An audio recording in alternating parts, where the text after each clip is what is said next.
Hey everybody, and welcome to this week's Rocksmith live stream. My name's Dan Amrick. Remember last week when I was saying I needed a nickname? I realized I already have one from back in my radio days. Dynamic Dan Amrick was my dumb air name. Hey, I'm the community developer on behalf of Rocksmith, and if this is your first time here, that's the level of professionalism you should expect. I'm happy to say that this week we have as our DLC in Rocksmith the fastest way to learn to play guitar. 3 songs from Florida-based metal band Trivium, and hopefully you've heard through the social media grapevine that we're going to have an interview with Trivium's singer and rhythm guitarist Matt Heafy a little bit later in the show. We're also going to have some great giveaways if you like, I don't know, free things that you can put on your guitar like strings and straps and picks and whatnot. We'll have a couple meaning two prize packs from our friends at Ernie Ball to give away. We'll also have some DLC codes for the Steam version of Rocksmith for the Trivium Pack. And, of course, I don't know if you guys noticed, but Steam launched a big sale, and we are 70% off through the long weekend. So, if you needed any other excuse to get on the Rocksmith train and see what it is that we can do to help you become a better guitarist or bassist, well, you have chosen the right week to do that. So what we're going to do is we're going to start with our trailer, take a look at the 3 songs that are in the Trivium Pack. We'll come back, we'll start playing those, we'll take some of your questions, we'll give you some answers. Some of them will even be correct. And yes, before long, we'll have an exclusive interview with Matt Heafy. So thanks for being here, and stick around.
That's what we got this week. I hope you like notes, because there certainly are a lot of them. So what we're going to do, as I mentioned before, is we're going to play through those 3 songs, all 3 of them, and we'll do the Matt Heafy interview somewhere in the middle. But that means that we kick it off with music, and we start with none other than David Stevens and Brian Chu. And that's David Stevens over on the left, or on the right of your screen. And yeah, sorry, I'm on the left now. It's your other right. My other right, exactly. See, I'm on the right over here from my perspective, and Brian Chu in the middle with a lovely, perfectly ready for metal. Gibson 335. Yeah, man. I appreciate that you're pulling that. Hey, Dave Grohl showed us that semi-hollow can be very heavy as well. But David is you're the QA specialist. What is your proper title? I always just call you the QA ninja because I keep forgetting. QA supervisor. QA supervisor. Okay, boy, wow. It sounds like you should have a tie, a clipboard, and a little vest. Kill me now. And maybe, yeah, exactly. Like maybe that's what you can do for Halloween this year is show up as like a traditional QA supervisor, like a nice white starch shirt and like a little name tag that's been engraved. Don't tempt me. I know. Well, I know you'll do anything. So that means that Brian Chu, as the note tracker, did you do the note track for the song? Yes. Sort of. You did some of the note track for the song. Yeah, I did the leveling and the arranging. Okay. So if you're new, what happens is when we get the permission from an artist to do their song and put it in the Rocksmith library, our team of note trackers, which are professional musicians that work here full-time, actually break down that song, figure out how it was played, and then rebuild it in a way that we teach you how to play. Even if you're not very good at guitar yet, it'll give you just as much as you can handle and then try to push you a little bit more, and it keeps pushing you until, of course, you get to play the entire song. So Shu is one of the wizards. Let's just call you a wizard that does that stuff. But you, who did you work with? Was that a Rye that did the original note track, or was it a Greg Barr joint? I don't remember. Yeah, they don't matter. They're not here. Whatever. They both do such a good job. So okay.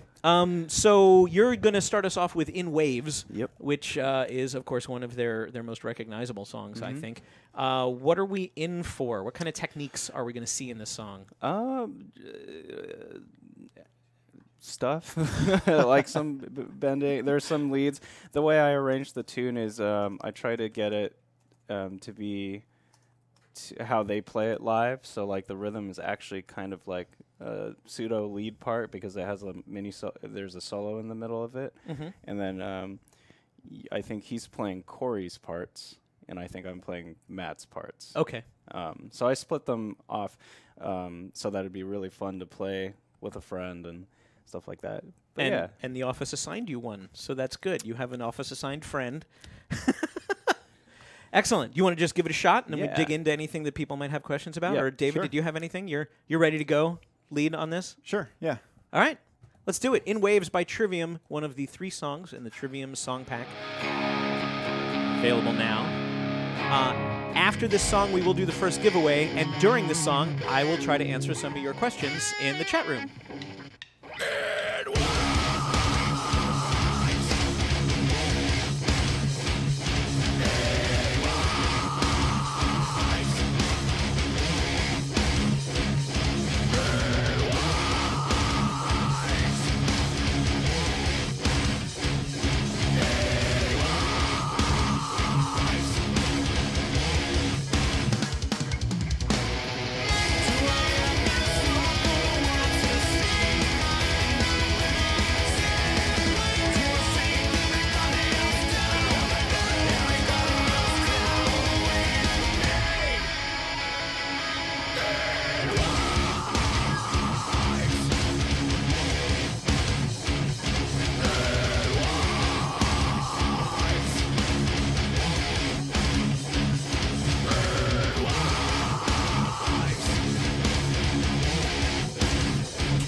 let that ring out until next week. I know, right? Like, holy sustain. You still be hearing that one. Go out for a bite. Yeah, I really like the middle bit there. Yeah. And yeah, that's that. And now, so this is down-tuned, but it's not super down-tuned. Yeah. It sounds super heavy, but it's E flat, drop, D flat. Mm-hmm. Yep. Okay, so you don't have to fiddle a lot of knobs to Yeah. get into this tuning. It's also one thing I do want to talk about technique-wise. The main riff of the song and certain other parts of the song where you're doing really quick muting, like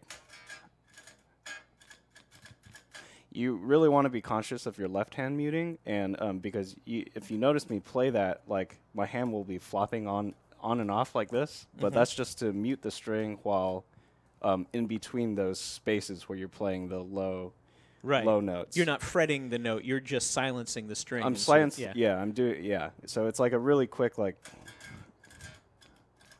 And sometimes like you might not even want to do it over the 12th fret because you're doing that bend on the 12th fret. Because what happens is if you mute on the 12th fret, sometimes you might get like a harmonic, like right, yeah, like from that just kind of touching thing. it lightly. So you might want to kind of move down or up a little bit depending on what you feel more comfortable with to completely mute that. Yeah, because you want to get that Noise. chug chug sound, David. Yeah, I know yeah. this is makes it stuff that you really makes it sound really tight. Yeah. And especially like at the end, you get into the power chord version of that. Yeah, it's so good. Yeah. It's all left hand muting kind of stuff. All right, cool. Thanks. Anything else? Sure. Okay, fine. The arpeggio section.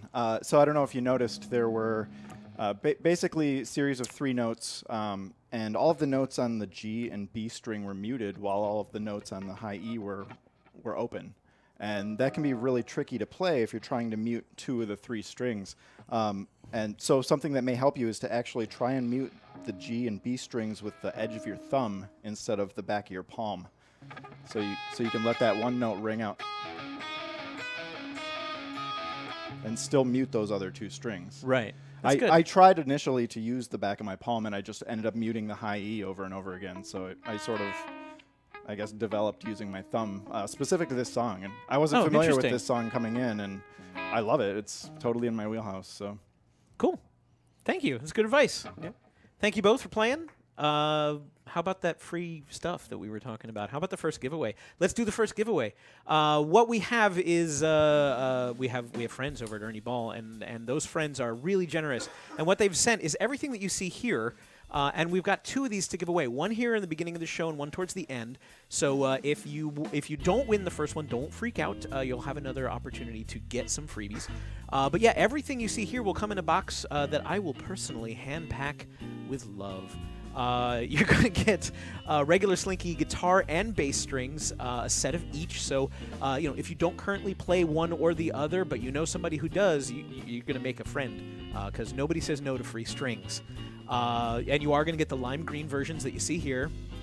You're going to get the lime green, which is 10 to 46 on the guitar, and I believe it's what is it? Is it 50 to 105? 110? I don't know. I can't see from here. You know what? Oh yes, Travis, working the board, working the wheels of steel, says yes. You're also going to get the Wonder Wipes. If you're not familiar with the Wonder Wipe system that Ernie Ball has, they're basically pre-moistened towelettes. That have the stuff that you need to keep your guitar nice and clean. So there's one for guitar polish, there's one for cleaning the strings so that they last longer. You should always be wiping down your strings in between playing, but a lot of people don't, so this makes it easier. And then when you do a full string change, you'll find that the oils sometimes come out of the rosewood fretboards or the ebony fretboards, not so much maple, but anything that's an open, porous wood. And so you want to put good oils back into that because they just naturally leach out when you touch it with your finger a lot, which is exactly what you do when you play guitar. So that's a nice, easy way to keep your guitar pretty and shiny and working well. Also, a peg winder. These things are ubiquitous. You probably already have one, but you could probably use a spare, because where did that thing go? I don't know. I left it in my gig bag. It's over in my case. The cat ate it. I don't know. But you probably won't mind having a spare one. We'll also give you a brand new strap. That's one of Ernie Ball's poly web straps. At the moment, they are silver. We still have a few of those to give away. And then you'll get a dozen of Ernie Ball's medium picks, and then you'll also get 3 of our super special, only can get them here, pink Skullboy picks. These have been extremely popular. Partly I think that's because you can only get them here.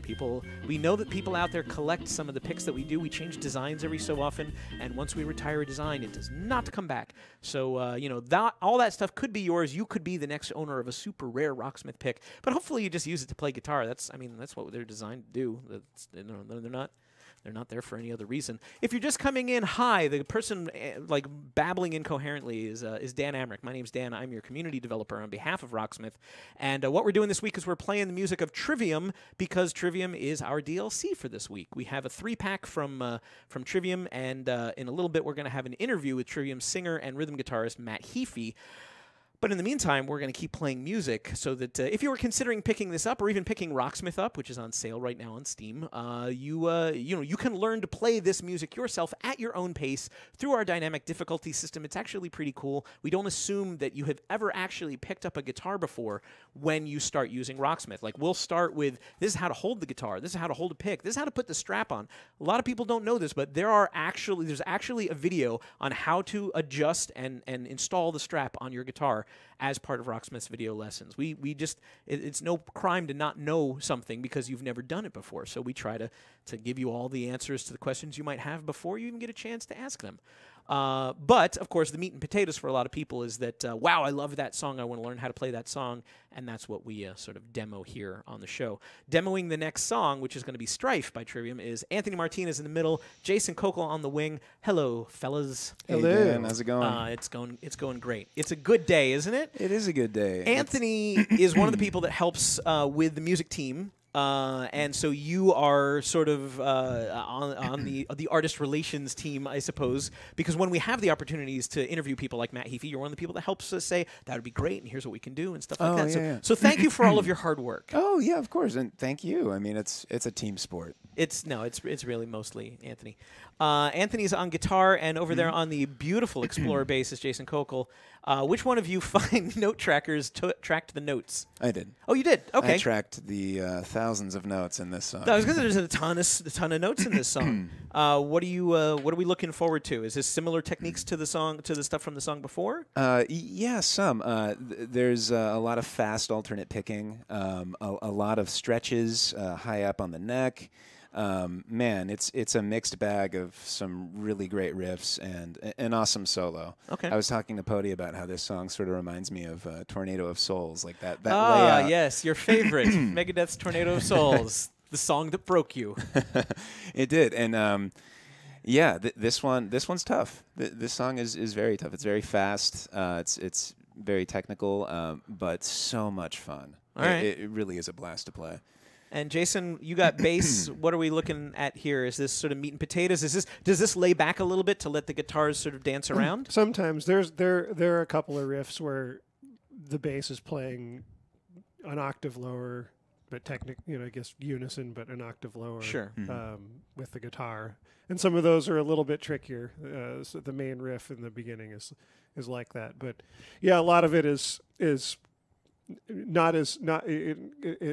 not extremely tricky, but there are some things that will throw you for a loop if you're not pay prepared. attention. Yeah, pay attention. All right, so pay attention while we play Strife from Trivium, one of the 3 songs in this week's Trivium DLC pack. And if this is one of your first streams, we are showing these songs at full 100%. When you start to play it, it will, of course, not be all of the notes in the song. It'll just be the ones that the game has determined you can handle.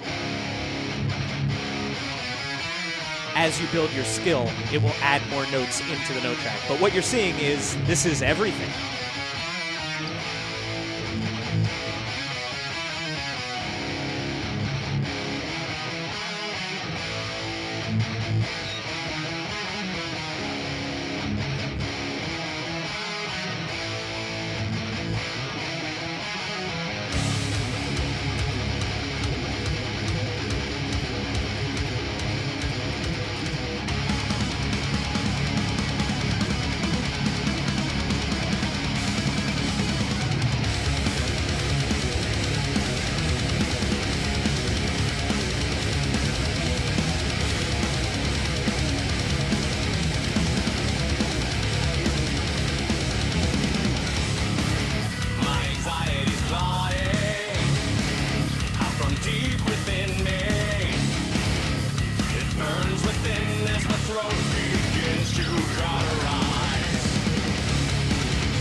Anthony, the phrase used was "killing it." People really loved your attack on that solo. You nailed it. Oh, thanks. It's, Oh, man. it's clear you know what you're doing when you've played before. Thank you. Very kind. Yeah, I just saw all the notes I missed. Oh wow! And 94.5% for you, and 99 over there on Jason Kokel on the bass. Jason's killing it. So at the end of a song, Rocksmith, we don't always show it on the stream, but at the end of a song, Rocksmith will give you a mastery percentage. So to let you know how many notes you got right, and the percentage overall is how close to all of the notes you played. So as far as we're concerned, if you're getting 90%, your friends are going to go, "Wow, that's a really good version." There's a lot of little individual personal touches that go into playing a song, and you might miss some of those grace notes or some of those attacks, and the game might go, "Oh, you missed that note," but that's okay. What's your personal percentage for close enough when it comes to learning a song? Do you find 90% is pretty much there? It totally depends because I got 97% on this earlier. Oh, and yeah. It's just for me right now at this point, the solo's sort of hit or miss because I barely have it under my fingers. I really heard the 5.5% of the notes that you missed. I mean, they were shockingly so obvious. And yeah. But for me, it just depends on the song. It depends on the material. Mm-hmm. Yeah, I guess 90%, 90, 95 is a good. It suggests that I know the song fairly well. You kind of know where you're going. Yeah, and if you were to play that live with a band or in front of friends and you weren't being graded, people would not notice any of the notes that were missing anyway. That's just the nature of the beast. It's wow, good job, guys. If I'm getting 90% on a song, it usually means that I know the format. I know the structure of the song, so I know when to transition to certain parts. Do you need a drink? Oh, man. You don't have the infamous flu that's going around. You just... No. All right, just choked up. You get all choked up when it comes to I got very emotional about this, yeah. No, super fun song, though, and fun bass line, too. Mm-hmm. Yeah, absolutely. One of the things that is with the bass is that main riff that we were talking about. Mm-hmm. The guitar does a wide stretch here, and actually I do that on bass, too, even though the bassist did it a little bit where he didn't have to do the big stretch, but for me, I find it easier to play that whole thing on the same string. I mean, that stretch is no big deal for me on bass, but it might be for some people, and probably just depends on where it's comfortable for you. But I found that I missed less notes when I just did it all on one string, so I didn't have to alternate between the two. And that kind of comes up again when it does.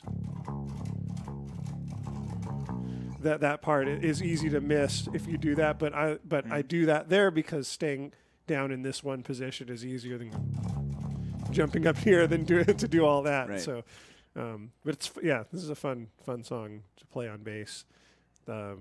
You could do it without a pick, but I don't recommend it. And it actually, you can it helps with the sound too. You can hear that it has that heavy pick attack. So. Yeah. One thing I do want to point out, so the first part of the solo features this arpeggio, and it reminds me of the arpeggios that Nuno Betancourt plays in Play With Me. So it's sort of like this stretched out pattern instead of really like clearly outlining the chord like this.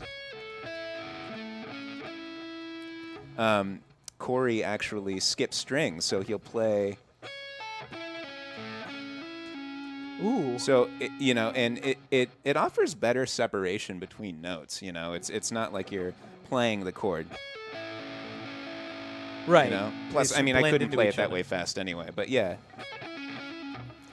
Yeah, it's super it's tricky. A lot of fun to play though. I think I'm gonna use this and whenever I whenever I jam with other people, it's just like a cool lick to have under your belt. And honestly, if you find tricky licks like that and you go like, wait a minute, what did they do? You can always go into riff repeater and then freeze the song. You can go sort of like scrub through. You can decide to take the speed way down and really dig into each individual note. And we do that a lot here when we're trying to learn the songs again, because somebody had asked before, like, so are you guys just doing this, do you just pick the song the week before? We're like, no.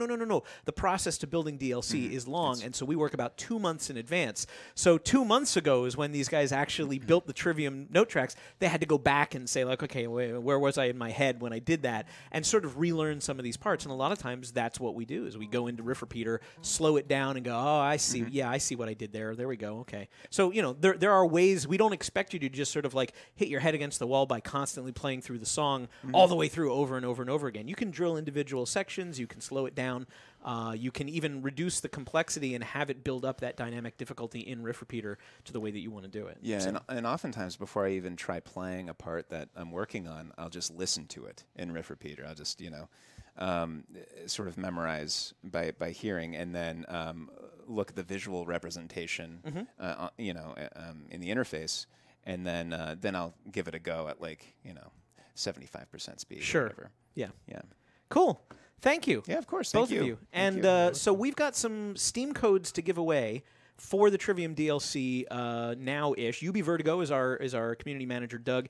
He is going to give you all the information you need to figure out how to enter. But this is really the part that I think a lot of people have been waiting to see, is me talking some more.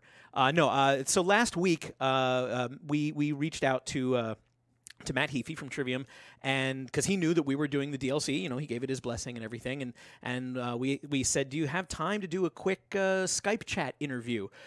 Sometimes artists don't. They're on the road, or they have other things that they're working on. And he said, yeah, actually, I can do that, but we have to do it sort of like in the next 2 days. And we're like, great, we'll do that. So this is a pre-recorded interview with Matt from last week around this time, actually, because he's busy today, so he couldn't do it, but I was thrilled because he's super personable. If you know him from Twitch, and if you've watched his personal Twitch streams, you know how sort of likable and open and friendly he is with his fans, and he was the same way with us. So I'm not going to spoil anything. We talk about guitar stuff. We talk about some Epiphone signature guitar stuff. We talk about some gaming stuff. But here you go. This is going to be about 15 minutes. During this time, feel free to ask me questions in the chat. If I can answer them, I will. And when we come back, we'll do the final Trivium song, and of course, we'll do more giveaways from our friends at Ernie Ball. So here's the big interview that you've been waiting for. Matt Heafy of Trivium for the next 15 minutes. Enjoy.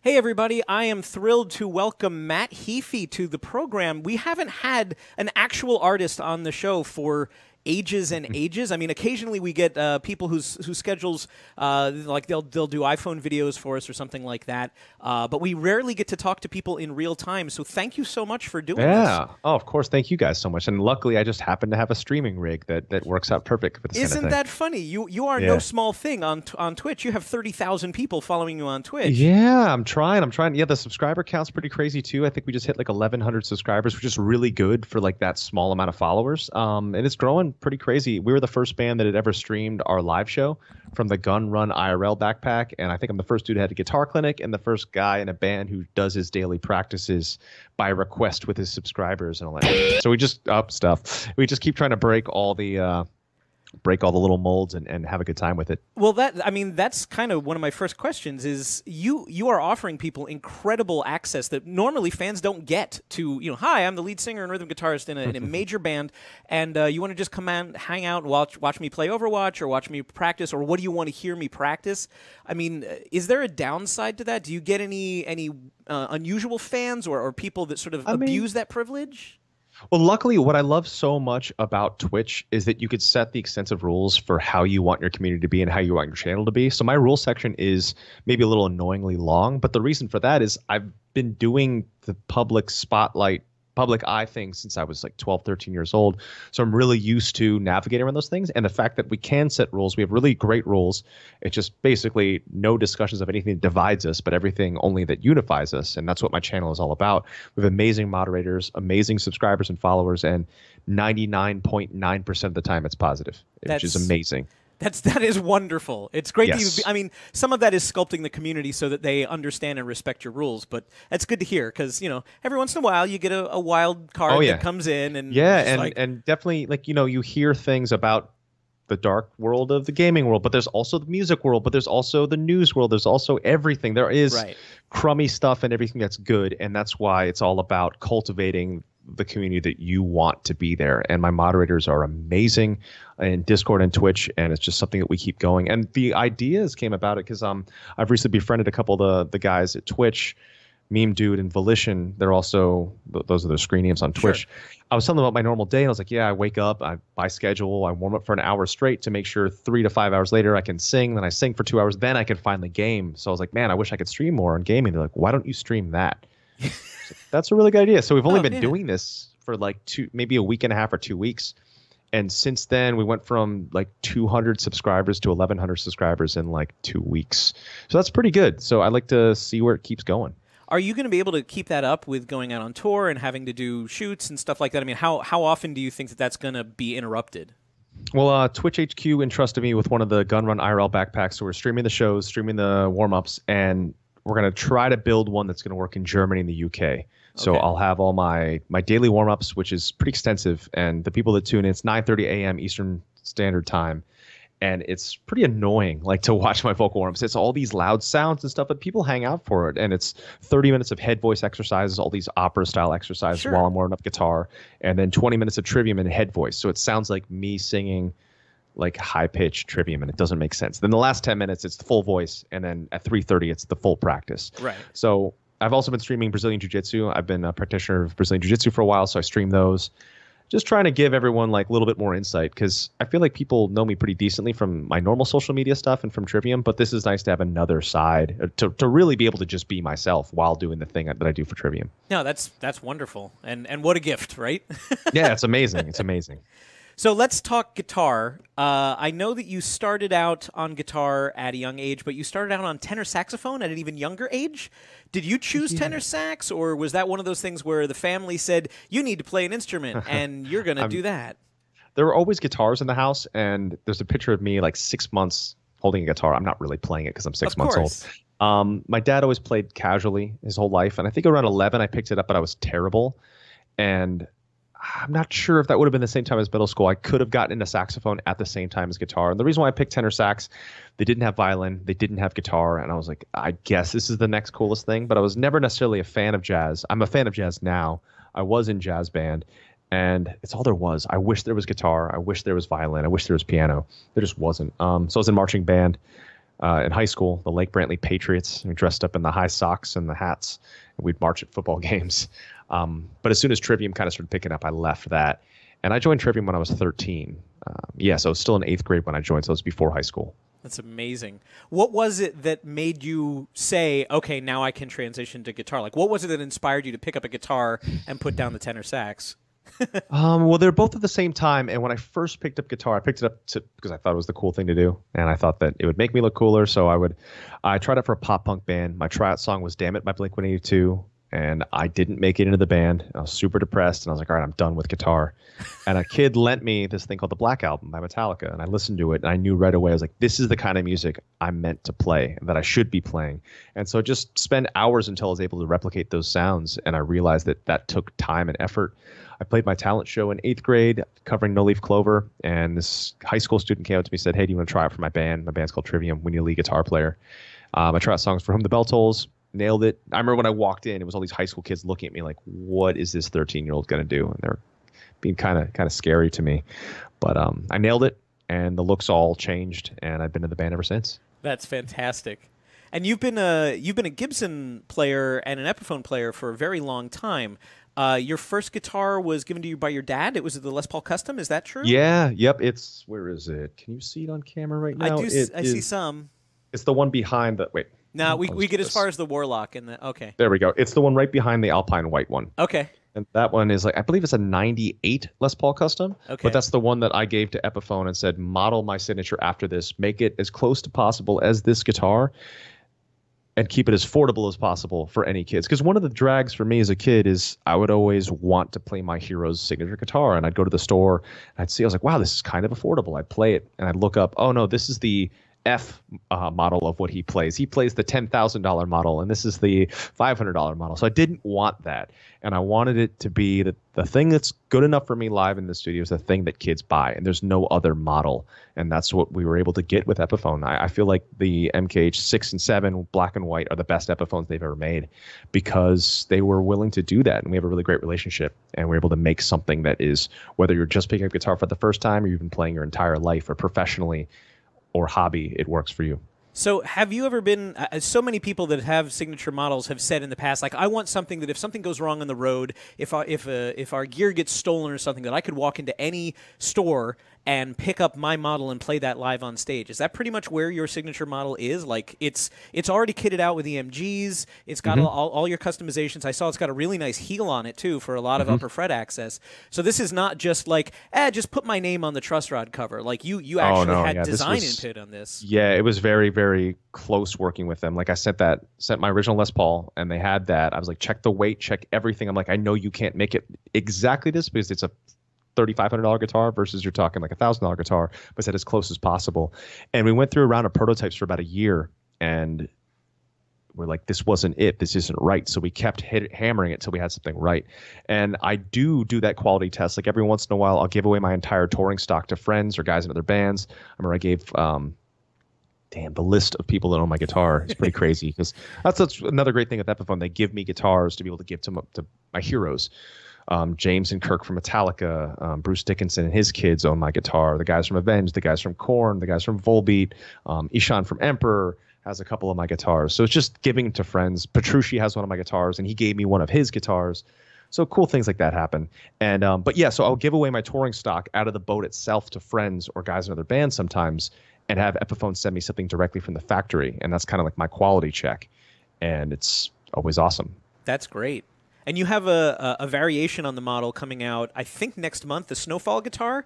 The pre-orders are out. Yeah, it's Okay. out, and I think that it was more of a limited release, and it's sold out, so they're going to make more. Oh, good. Okay. Which is good, yeah. So Which is good. The beautiful thing about the Snowfall, and we've seen like Brendan Small's Snow Horse, with white fretboard and everything on this guitar is white. All the surfaces that you would not expect to be finished are finished. Is there any problem with playing a guitar with a fully white fretboard? Do you get, I suppose if the frets are tall enough, you wouldn't necessarily grind into the fretboard. But are there any different things that you have to do when you have a monochromatic entire guitar? I haven't found any issues yet. If I see him, we'll make sure we get back to Epiphone and work on that. But yeah, we explore so extensively that's what's really nice to be able to test everything out. But what's funny, when my Snowfall came out, I did not know that there was going to be another 2 or 3 signature Epiphones that were all white of different players coming at the same time. I saw it. I was like, what the hell's going on, man? I just figured it was like, oh, that's the cool thing that's happening now. They're part of the you're creating a trend. I guess it's so. wonderful. Yeah, it was me, Brennan, Bjorn, and maybe some Tommy Thayer as well. Yes, I think Tommy they were like has a very Yes. a very white and silver. I wonder if they were wondering the same thing. I was like, there's definitely a theme going on here. So Someday you'll all be at NAMM together and you can actually talk about it. Yes. I wanted to ask you a little bit about your gaming habits because I've always heard that when you're out on tour, gaming on the bus is a big thing. It keeps you occupied on the longer trips and stuff like that. But you game a lot when you're at home, when you're off tour, to relax. And I've noticed that you play PUBG, PlayerUnknown's Battlegrounds. You play some CS:GO lately, and a fair amount of Overwatch. Yep. We are huge Overwatch fans on the Rocksmith staff. Many of us play every day at lunch. You're welcome to join us. Yes, I'd love to. But we got to know who's your main. Farah. Farah. Really? All the way. Yeah, I've spent the most hours on Farah. I love Farah. I use Farah as a really I know she's a DPS character, but I like to use her extremely aggressively. And for some reason, it's always clicked with Farah, and I love that character. Then so we much. really want you on our team and not against us because we get our butts kicked by aggressive Farahs far more often.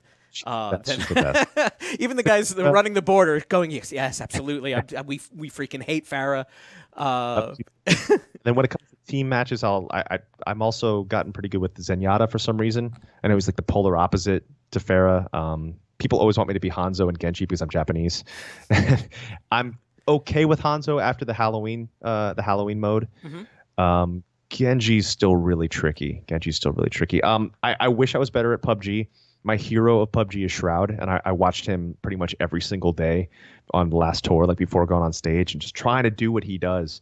Even this last match that I just played on the end of our stream, I was like, I want to try to play like Shroud. I died. And then the next time I couldn't find anybody, and then I died. So yeah, I need him to teach me how to get better at this game. That's fair. I can use that too. So I'm not sure how much time you've spent with Rocksmith, but I know that this actually, I don't know if people know this, a fan of Rocksmith, Toy Machine SH, actually was in one of your gaming chats and brought up Rocksmith and said, oh, you should have your music in Rocksmith. And you responded to him, oh, no, I'm totally down for that. You should have them call me. He contacted us. We contacted our licensing team, and then the licensing team contacted you. So first of all, thank you, Twitch, for making this happen. This actually, if you weren't streaming, we wouldn't have had that direct way to get in touch with you. So yay to the brave new world. That's amazing. But with that in mind, I'm not sure if you've spent a lot of time with Rocksmith, but obviously it's a way for people to learn how to play guitar at their own pace. Learning it's a real guitar is why I love it so much. And that's why I always, when people ask me about how do I learn guitar, I say, well, learn how to learn first.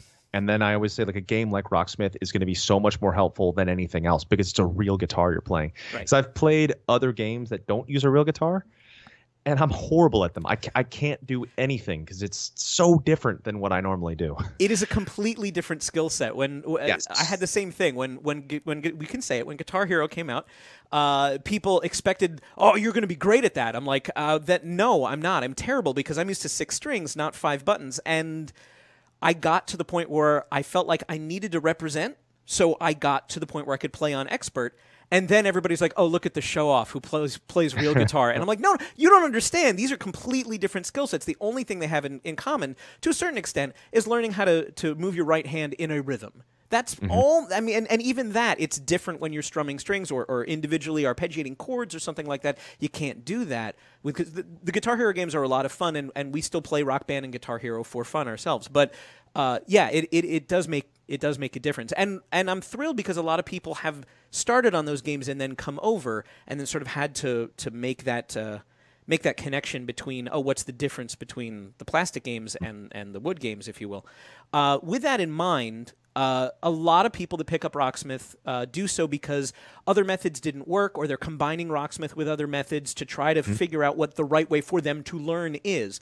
Do you have any good general advice for people that are trying to learn how to play guitar, good habits that you would recommend, or techniques that they can try, or just general life advice from, I mean, you've been playing for how long now? I've been playing since I was 11, and I'm 32. I'm really bad at math. That's all right. A long time. Yeah, what is that? Because that's the funny thing. Like, I should be really good at math up on, genetically. That's what, 18 years, I suppose? Yes. Yeah. So like Trivium since 13, guitar since 11, and I'm 32 now. But speaking of Guitar Hero, real quick, I do have 2 buddies that are incredible streamers, UCog Monkey and Jason Paradise. Oh, those yeah, two dudes. Jason Paradise used to work with us. He was our community manager. Yeah. That's awesome. He was actually at one of our shows when I was 16 or 17 years old, one of our local shows, and we just reconnected through Twitch, and he came out to our show in Charlotte. That's We've been great. buddies ever since. But yeah, those guys are amazing. Those guys are freaking amazing, Guitar Hero. But so advice for guitar, yeah. Anything you've ever seen anyone do, you can pull off. You just have to put in more time than them. And I'll always have viewers be like, man, I wish I could do that on guitar. And I always tell them, you can do that, and you can get better than me if you put in more time.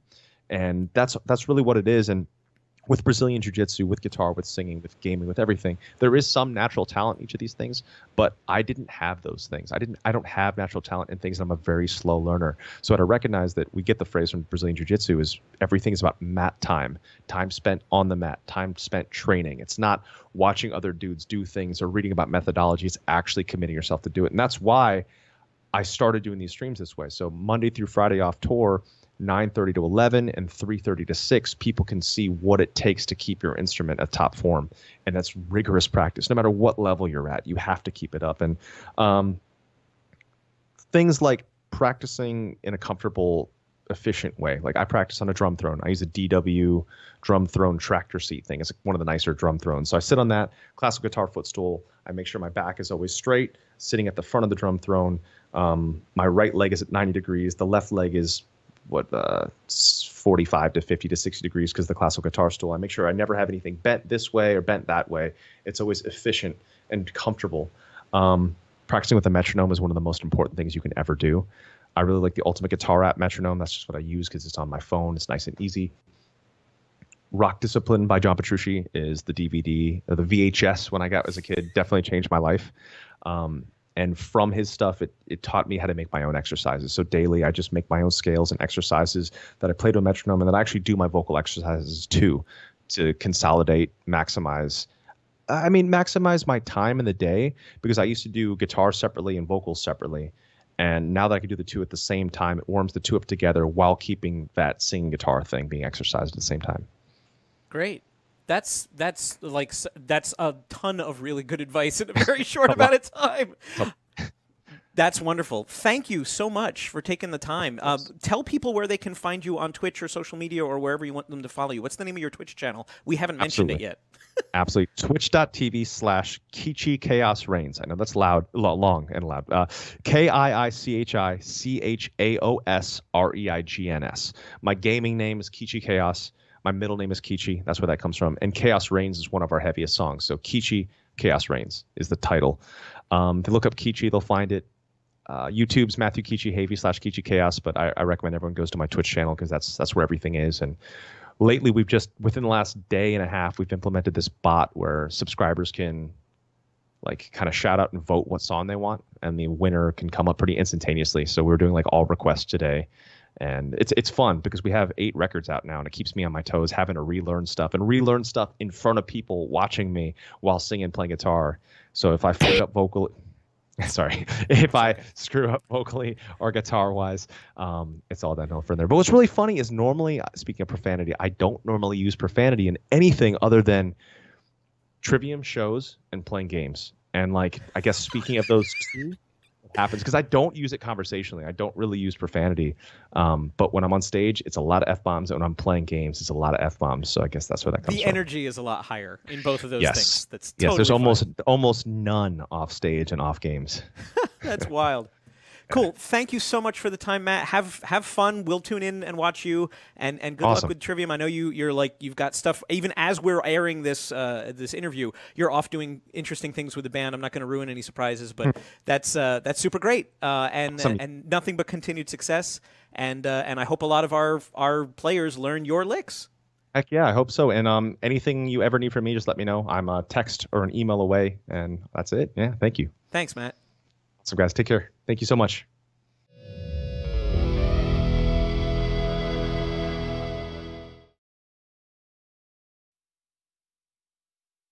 Matt Heafy actually is that nice. Like a lot of people said, like, "Oh wow, Matt Heafy seems like a really nice Matt Heafy seems like a really nice guy." He was totally nice. Like a number of people noticed there were very few edits. Just a couple of places where right before we did the interview, I said, "Hey Matt, just for the record, like we try to run a family-friendly stream, so if you can watch your language, that'd be okay." So he felt really bad afterwards, and we're like, "That's all right. We can bleep that." But everything else was exactly as you saw it. So again, huge thanks to Matt for taking the time to do that. He's got other things to do.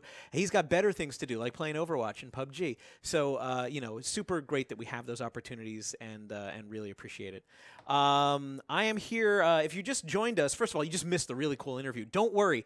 In 5 minutes, that will go up live on the YouTube channel for Rocksmith, which is youtube.com/rocksmithgame. We've isolated that. And, of course, when we're done this show, you can watch this replay, and we'll clip it out, and we'll do the whole fun thing here that you can always come back here on Twitch and watch it. And, of course, all of our previous shows are here as well, so go to town. But we have another song to play. We have another giveaway to do, and then we'll wrap up this show. My name is Dan Amrick. I'm your community developer. I'm the talky guy with the lazy eye, and I am going to introduce you to two better guitarists than I am. Sam Schwartz is here in the middle, and Shane Gann once again here in the studio. Shane Gann, who you may or may not recognize from his band Hail the Sun. Probably not. Hi. And Sam, you said you were recording. You just recorded a new album. You're still mixing, I take it? So I recorded an album with my friend Chris Dynamite called Dynamite and the Time Travelers. So that'll be out in that'll probably be out in the next couple months. We're actually doing vocals for it this President's Day because we have the day off. So we were like, okay, let's do a day where we just we just fix up the vocals, add a sax solo if my friend who is playing sax is free, and then we'll do some mixing, and that'll be out. And then I'm in the process of recording my own album also. Oh, okay. Which is going to be starting up a little bit heavier, mid-year, later in the year, and then I'll have there'll be a Sam Schwartz solo project that'll come out by the end of the year. So yeah, the SSSP. Sam Schwartz solo project. Yes. You guys are here to play our final song, though. We're talking about Trivium, and that's Built to Fall, right? That's the song you guys are going to be doing. Your song about Jenga. Right. I'm sure it was. I think so. You're both note trackers. Who did the note tracking on this song? I think we both did. I think we both kind of did, yeah, because there was a lot. It was a rare situation where I began the chart and did all the transcription and actually leveled.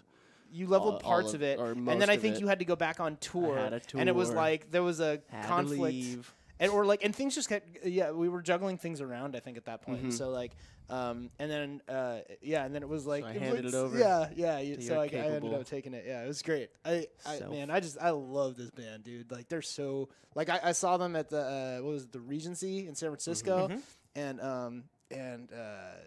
there was this I was just oh man, I can't wait till they play in Waves because it drops so hard because it's this minute and a half long sort of piano thing that's the theme, and then he gets up there and dead silence, no lights, and it's just on him, and he's what? And you're just and the whole crowd's yes, I've been that's waiting why for I'm that. here, man. Yes. I'm here for that. So. They're awesome live, and doing this track was awesome. So if you both did the note track, traditionally the note tracker chooses to play the lead path. Who's going to play lead? We both. Me. Are. You're both going to play lead. Yeah, we're going to both play lead. How are you going to do that? There's an alternate lead that features Matt's solos. Okay. Right. Whereas so mine is Corey's solos. I wanted to do it so if you just play one of the other of the arrangements, you get to play the lead part. That's the lead guitar part in the song, which I think is almost all unique. There's a couple places where it jumps back to the rhythm, but I think it actually is for the most part pretty unique. And I didn't want you to feel like you're playing rhythm guitar and then guitar solos, just 2 or 3 of Matt's guitar solos, which would be, I think, a little bit more authentic to what Matt does. I wanted you to be able to have a lead path that was the lead and then Corey solos and then the lead and then Matt solos. Okay. So that's the way I did. That's the way I divvied up this stuff. And yeah, it's a lot of fun. The riffs are just A plus, A plus. Sure. A plus level riffs, man. So much fun. All right. Well then, we're gonna try and nail it. We're gonna do our best. I believe you can do it. Probably so let's do the riffs. Yeah. Let's try it. Yeah. Built to Fall by Trivium, the third of the 3 songs in this week's Trivium DLC pack. And remember, there's lead guitar, rhythm guitar, bass guitar, and depending on the song, there may also be alternate lead and rhythm. Always take a peek and look. We'll do the Ernie Ball giveaway right after this.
That transition's so hard.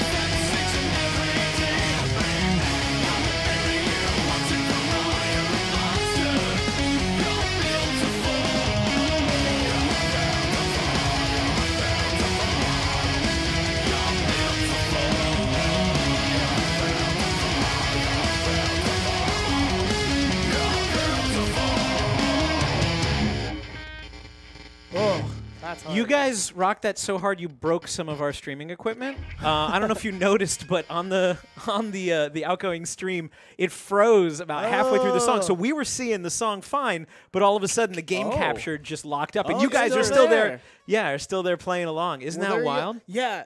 You Yeah, that's broke what- it, guys. Yeah, man. Too much rock for Too our, much- our yeah, web yeah, presenter. man. Hey, we got A's. Damn it. We got A+. Yeah, you got an A+. Yeah, you got incredible score. They got Whoa. 94.7 What? for was that Sam, and then 96.9 for Shane. Nicely done. So yeah, right, it's like you guys PR. knew what you were doing. Yeah. Yeah, I am sorry about that technical glitch, guys. There's no, like, what can we do? We did not expect that to happen, but I there's think a new way to break it every day. I feel like this song is such a good example of brilliant lead writing because if you think about it, if you took the entire lead part out, the song would still sound pretty good, but like it'd still be like it'd be a great song, like, and it is, right? But The that verses are all- elevates it. Yeah. Like Definitely. if you put it in there, you're like, does it make it better or worse? And it's like, man, it made it so much better that a lot of those little things are in there decorating what was going on. Like this whole thing,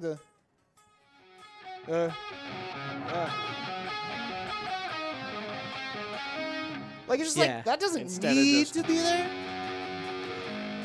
Right. There were Right. other options they could have Right. taken, and they would have just been less tasty. Yeah, but that was so tasty. It Yeah. was like perfect to put that there. It was, I don't know. And I love the harmony leads. I have a sweet tooth for harmony leads. I think a lot of Right. metal fans do. Yeah, you know, like yeah, it's indicative of the genre, and you just like, it's so nice when you hear two people playing in, Yeah. together but different but together. It's like Yeah, it's yeah. very satisfying Yeah. when it comes in. It feels really good. Thanks. Anything else you want to add? Because No, otherwise, I'll I think we're good. give stuff away. Great. Yeah, Give let's stuff do away, that. man. Thank you both. We'll do that final giveaway. Oh yeah. Oh, and that's it. and then you're cut off. We are going to do that second Ernie Ball prize pack. It is exactly like the one we gave away at the top of the show. The main difference is if you didn't win the first one, you can win this one. Or maybe you weren't here for the very beginning of the show. In which case, everything that you see here is going home with somebody. Everything that you see is in this prize pack. That's a brand new set of Ernie Ball Slinky strings, regular Slinky, the 10 to 46 lime green gauge, the lime green on bass as well. A peg winder, which makes changing those strings a lot easier. A brand new strap. I know the one in the photo is black, but at the moment they're sort of silver, sort of a grayish silver. Very nice. The Wonder Wipes, which is Ernie Ball's system of guitar maintenance. I'm a big nerd for trying to keep my guitars polished and clean, and like I want to clean the strings so that they don't rust before they need to. They don't corrode as much if you clean them off. Well, this comes with little pre-moistened towelettes that'll let you clean the strings and polish your guitar. It has guitar polish already in the tiny little cloth. Plus, there's a fretboard conditioner as well, which is a step that a lot of people don't take when you do a full string change, and you probably, if you're like most guitarists, you probably need a full string change anyway. So when you get this pack, make sure you use the one that says fretboard conditioner. If you have a rosewood fretboard, particularly, it'll put some of the nourishing oils back into the fretboard that naturally just sort of get stripped out when you play guitar. And then, of course, the picks. Everybody goes through picks. I lose them. You probably lose them too. But now you have 12 more to lose from Ernie Ball, and then 3 that I'm telling you should never lose because the pink Rocksmith picks with our little mascot Skullboy on them. Those are only available here on the stream. That, or if you happen to be in San Francisco, you can stop by our front desk and ask for one. And our front desk folks will do that as long as you're polite. But usually this is the only place you can get them. So to win them, what you need to do, everything there is going to go with somebody. Our community manager, UB Vertigo, Doug, he's in the chat room right now. He's running a free raffle. All you have to do to enter it is, A, do what he tells you to do. But one of the things that he tells you to do is to follow us. You don't need to subscribe. We're not looking for your money. We just follow our channel. That's all you need to do to be eligible to win this.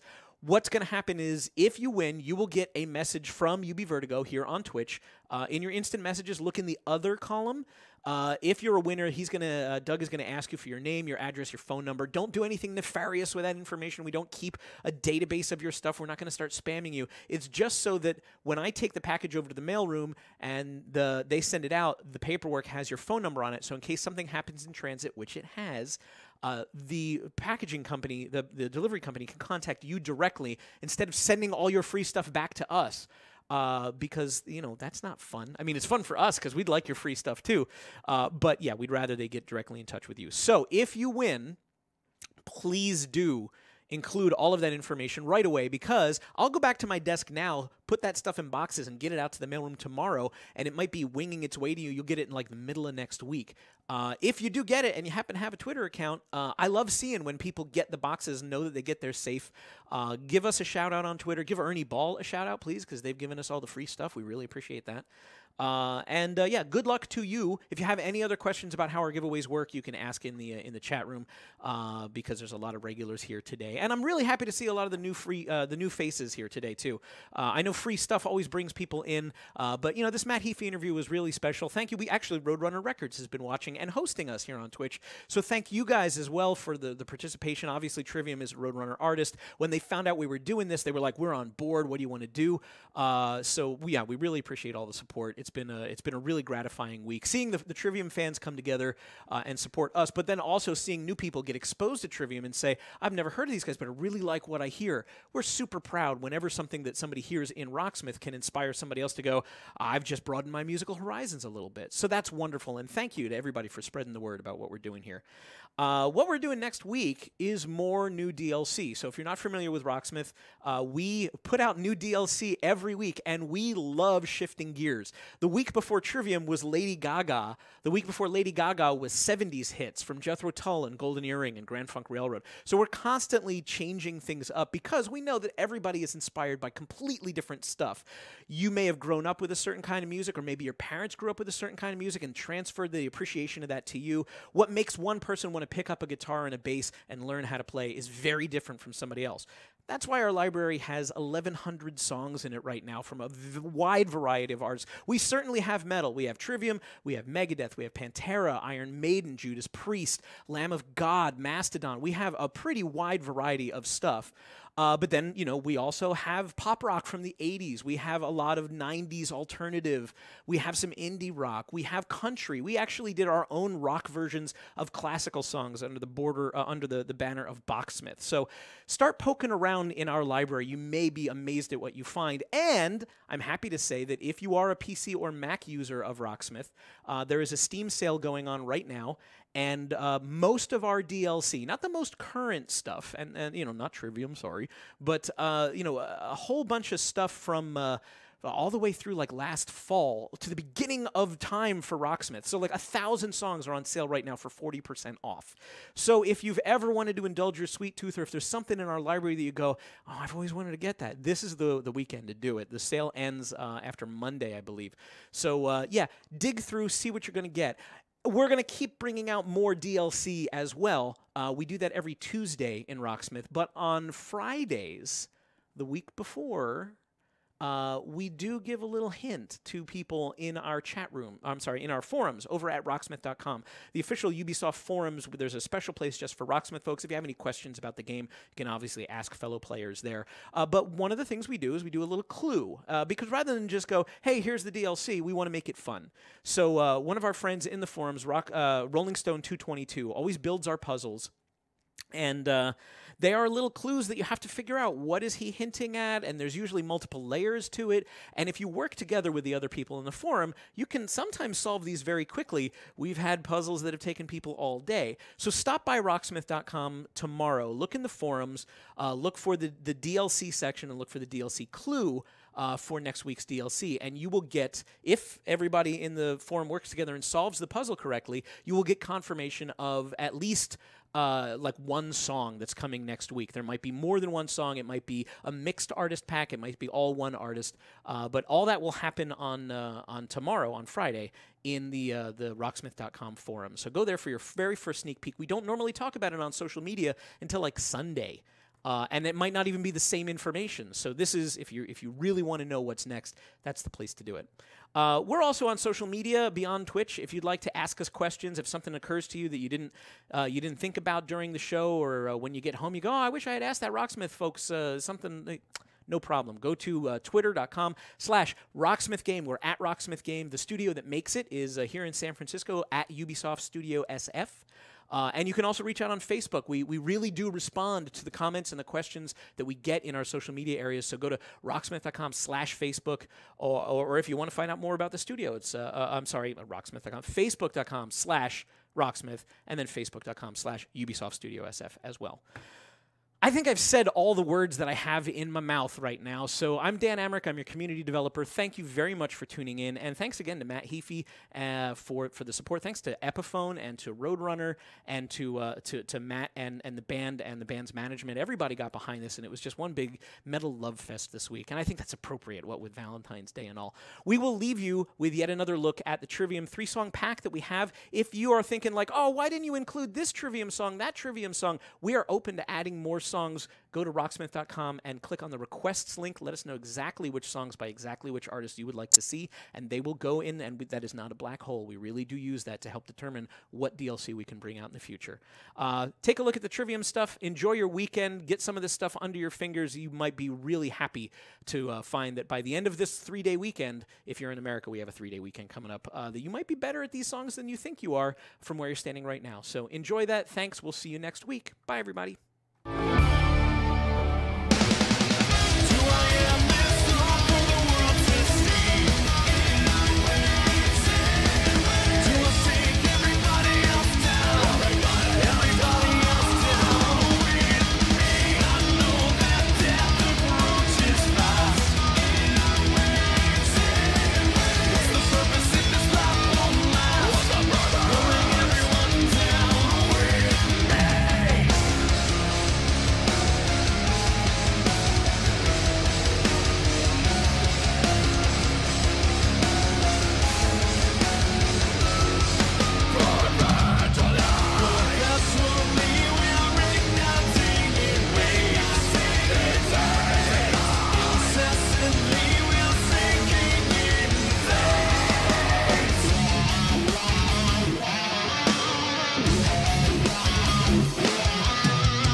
Found the strife.